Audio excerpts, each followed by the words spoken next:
दोस्तों आज का जो लेक्चर है वो रिलेटेड है इंटीग्रेशन समाकलन से। डिफरेंशिएशन, इससे जो पिछला जो लेक्चर था मैंने डिफरेंशिएशन उसमें कंप्लीट करा दिया है। मतलब इससे जितने पिछले लेक्चर थे उनमें डिफरेंशिएशन मैंने अच्छे से करा दिया है। अब जो टॉपिक है वो इंटीग्रेशन, और ये बहुत इम्पोर्टेंट है 12th साइंस मैथ्स के लिए, या इससे बाद में सबसे इम्पोर्टेंट अगर कोई टॉपिक है तो वो इंटीग्रेशन और डिफरेंशिएशन। तो अब जो हमारा दूसरा जो टॉपिक है वो इंटीग्रेशन है। तो आज के इस लेक्चर में हम डिस्कस करेंगे इंटीग्रेशन के बारे में। आइए आज का लेक्चर शुरू करते हैं।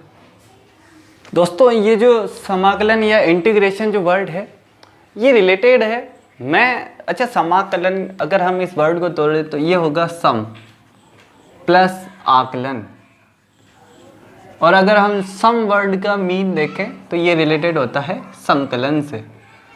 और संकलन का दूसरा वर्ड क्या होता है, इसे हम योग भी बोलते हैं। क्या बोलते हैं? योग भी बोलते हैं। इससे पहले मैंने आपको अवकलन की जानकारी दी थी, और अवकलन का सिंपल मीन मैंने क्या बताया था कि परिवर्तन की दर से सिंबलाइज किया जाता है, और अवकलन के द्वारा ही रेखाओं की ढाल ज्ञात की जाती है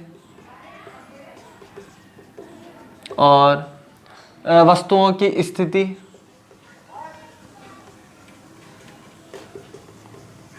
उनका वेग आदि जो भी है वो सब अवकलन के द्वारा किया जाता है। और समाकलन के द्वारा स्पेशली क्या किया जाता है? स्पेशली किया जाता है क्षेत्रफल निकाला जाता है।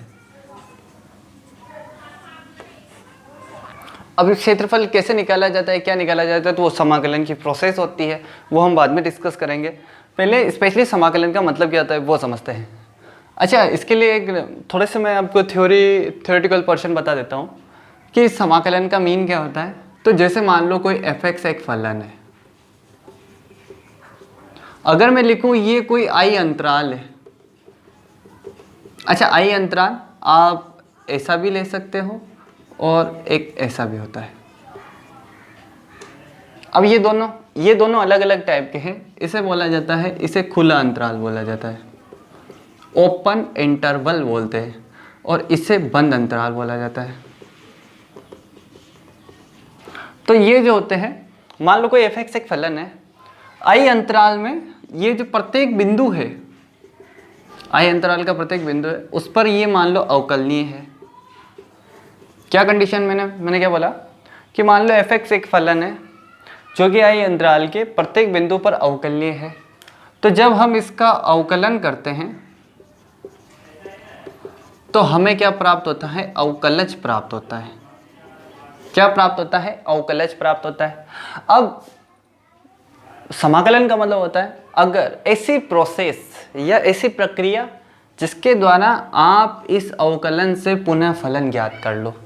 क्या मतलब होता है कि ऐसी प्रक्रिया या कुछ भी या ऐसा प्रक्रम जिसके द्वारा आप उस अवकलज से पुनः वह फलन ज्ञात कर लेते हो, उसे बोला जाता है समाकलन। अच्छा, हम अवकलज का उल्टा ले रहे हैं तो इस समाकलन को आप प्रति अवकलज भी बोलते हैं, प्रति अवकलज। और एक वर्ड में इसके लिए पूर्ववर्ग भी यूज किया जाता है, पूर्ववर्ग। ठीक है, तो समाकलन का मतलब आपके समझ में आ गया होगा कि अगर मान लो कोई एक फलन है जो i अंतराल में अवकलनीय हो, मतलब i अंतराल के प्रत्येक बिंदु पर अवकलनीय हो, तो अगर हम f(x) का अवकलन करते हैं तो अवकलज प्राप्त होता है। तो ऐसा प्रक्रम या ऐसी प्रोसेस जिसके द्वारा इस अवकलज से पुनः वो फलन प्राप्त कर लिया जाता है, उसे हम समाकलन बोला जाता है।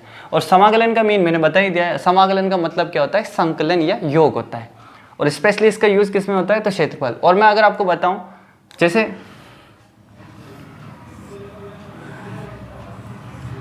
आपको वृत्त दिया जाए और अगर बोला जाए वृत्त का क्षेत्रफल, तब तो आप लगा देते हो πr²। r अगर दी हो तो आप इसका क्षेत्रफल ज्ञात कर सकते। अगर ये ऐसा हो जाए तो अब इसे बोला जाता है दीर्घवृत्त। और दीर्घवृत्त का क्षेत्रफल ज्ञात करना अगर सिंपल सूत्र से तो पॉसिबल ही नहीं है। ज्ञात तो हो सकता है पर सिंपली पॉसिबल नहीं है। तब इस दीर्घवृत्त का, या अगर आपको परवलय की एक लिमिट दी जाती है, तब जो क्षेत्रफल ज्ञात किया जाता है वो भी समाकलन के द्वारा ही किया जाता है। और तब इस सिस्टम को बोला जाता है निश्चित समाकलन बोला जाता है, निश्चित समाकलन। अब ये निश्चित समाकलन कब ज्ञात किया जाता है? जब सीमाएं दी हो, सीमा या इसे इंग्लिश में लिमिट्स बोला जाता है, कि जब सीमाएं दी हो, जब सीमाएं दी हो तब अगर आप मान लो समाकलन करते हो तब उसे निश्चित समाकलन बोला जाता है। और अगर हम अवकलज से पुनः फलन ज्ञात करते हैं तब इसे अनिश्चित समाकलन बोला जाता है, अनिश्चित समाकलन। ठीक है। अच्छा, अगर मैं लिखूं, मान लो कि मैं fx का अवकलन करता हूं x के सापेक्ष, ये कोई fx एक फलन है, मैं इसका x के सापेक्ष अवकलन करता हूं और मान लो वो कैपिटल fx प्राप्त होता है, तो आप उसे ऐसा भी लिख सकते हो,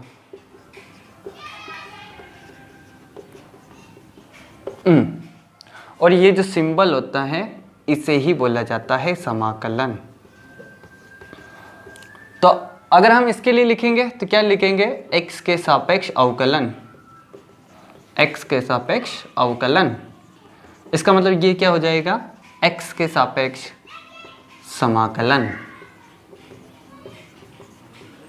ठीक है दोस्तों, तो अब आपको आइडिया हो चुका होगा कि समाकलन का मतलब क्या होता है। तो समाकलन का मतलब आप समझ लो कि अवकलन का उल्टा या विपरीत।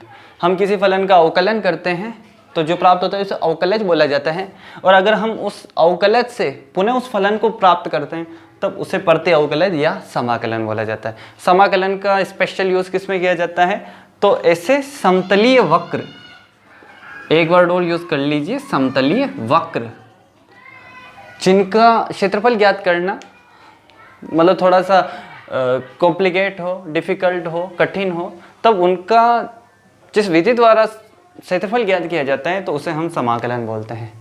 ठीक है, यहाँ तक नोट कर लीजिए या फिर स्क्रीनशॉट ले लीजिए। मैं अब समाकलन कैसे किया जाता है, फलनों के समाकलन कैसे किया जाता है उसकी जानकारी देता हूँ।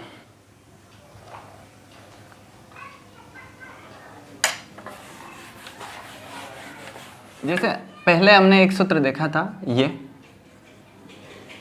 कि जब भी x की पावर n का अवकलन किया जाता है तो क्या होता है? n x की पावर n-1 होता है।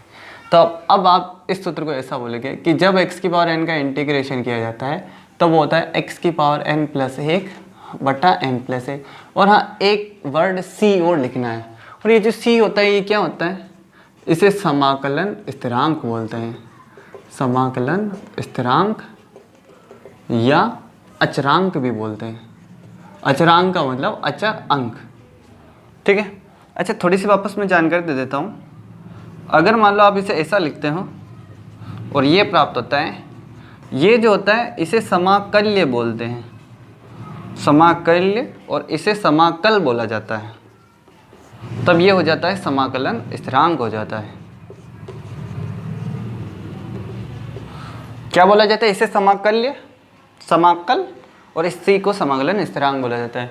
तो पहला जो सूत्र होता है वो होता है x की पावर n का अगर अवकलन किया जाता है तो n x की पावर n-1 होता है। उसी प्रकार अगर आप x की पावर n का समाकलन करते हो तो x की पावर n+1 होता है।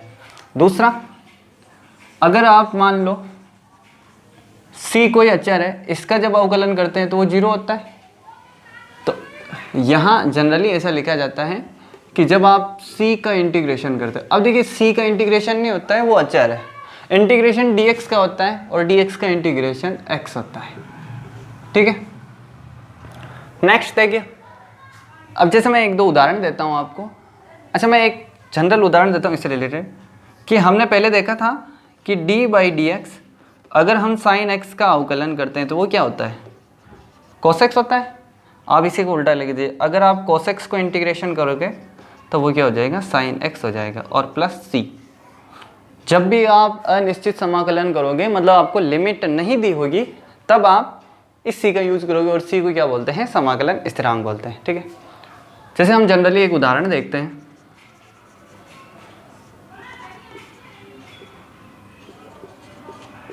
इसका आपको इंटीग्रेशन करना है।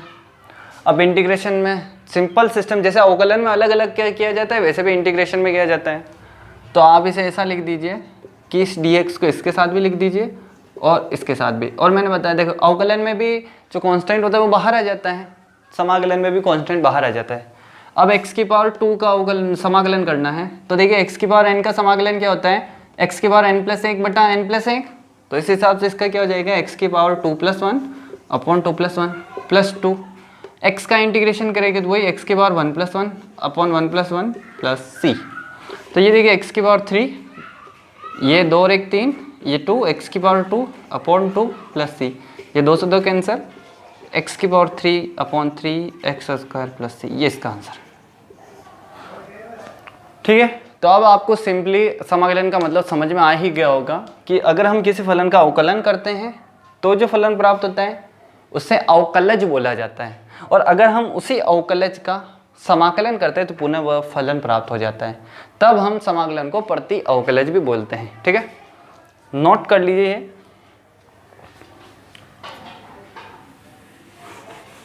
जैसे 3 सवाल देखिए दोस्तों, ये दूसरा है, ये 7वां है और 10वां।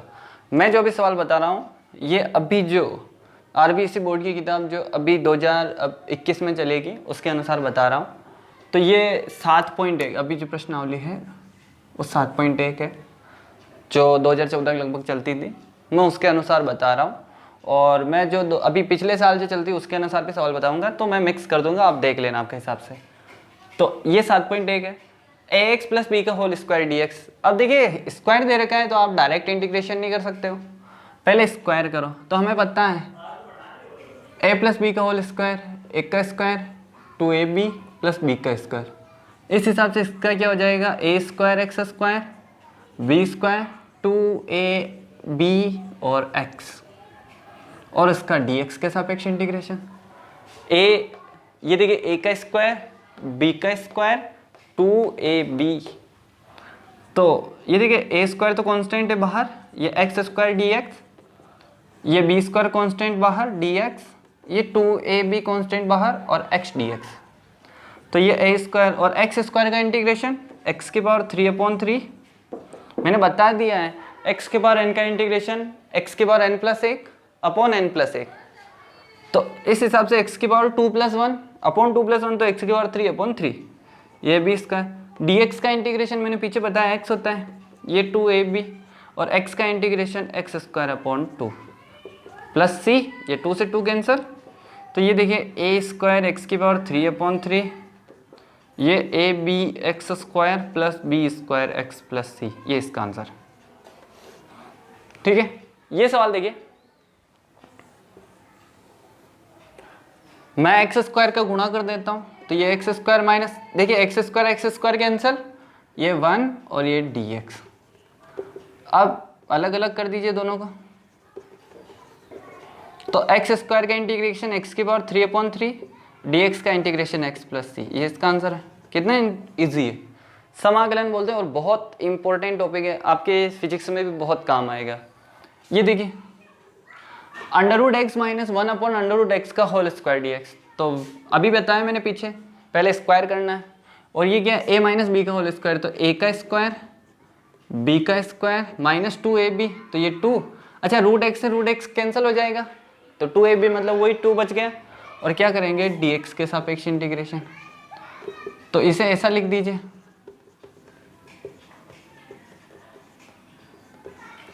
अब देखिए याद करिए, मैंने एक सूत्र बता रखा है आपको कि अगर हम d/dx log x का अवकलन करते हैं तो क्या होता है, 1/x होता है। इसका मतलब 1/x का इंटीग्रेशन करते हैं तो क्या होता है, log x होता है। तो x का integration x square upon 2, 1/x का इंटीग्रेशन log x माइनस 2 और dx का इंटीग्रेशन x प्लस c। तीनों सवाल नोट कर लीजिए, फिर मैं आगे बढ़ता हूं।